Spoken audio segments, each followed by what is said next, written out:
Hey guys, this is Justin Figueroa. I'm a CFI here at Thrust Flight, and today we'll be talking about 3 common myths about flying.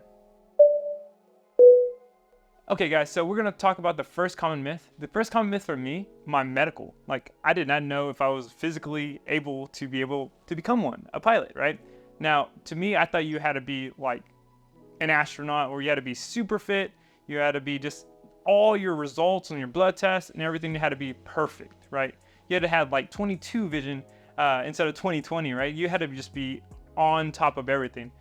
So that's the one myth that I came in thinking. I was like, okay, I'm not gonna pass this medical. I don't know how it's gonna go, but let's take the shot at it, right? Let's take the chance and see if we could pass.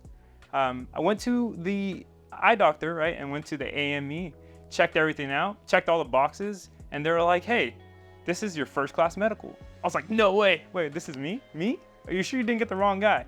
Right, so that's what my first thought was coming into becoming a pilot was, no, like only super healthy, super clean results and everything would pass this, right?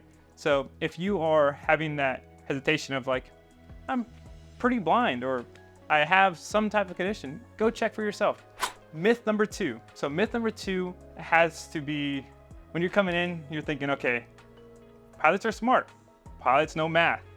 And now when it came all down to it, I was like, okay, so you probably need a 4-year degree, bachelor's at the least, right? So that was previously, in the past, you had to have a 4-year degree to become a pilot. Nowadays, we have programs like the one at Thrust Flight, the ZTA program, from 0 to airline without any college at all.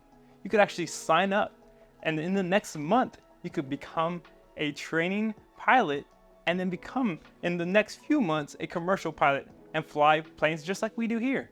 So the third myth for me was coming in and thinking that this aircraft was gonna be just like a car, right? So the first thought that I had was like, okay, this must have a reverse button, a shift where I can just go backwards, check my mirrors, and pull that thing back. In reality, that's not what we have, right? That's one of the myths that I came in thinking. I was like, oh, this is what it does. Another thing that I had in mind was this is going to be like a car. Of course it is, right?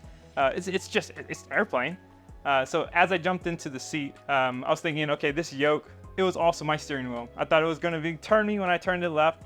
And that is a big misconception because you actually do not need your yoke while you are taxiing the aircraft. Okay, and another thing is the rudder pedals, right? So it's not in a car where you push the rudders in and the car goes forward, right? So this is more of a mechanical the myth is, I thought that you're able to press the rudder pedal and it will go forward. That's not the case. We actually have a throttle valve that allows us to go forward, and then you pull that back to slow it down. So it's not like our cars where we're pressing on it or we're letting off of it. Okay guys, well that wraps up the 3 common myths about flying. If there's a myth that you think that we forgot, please leave a comment down below.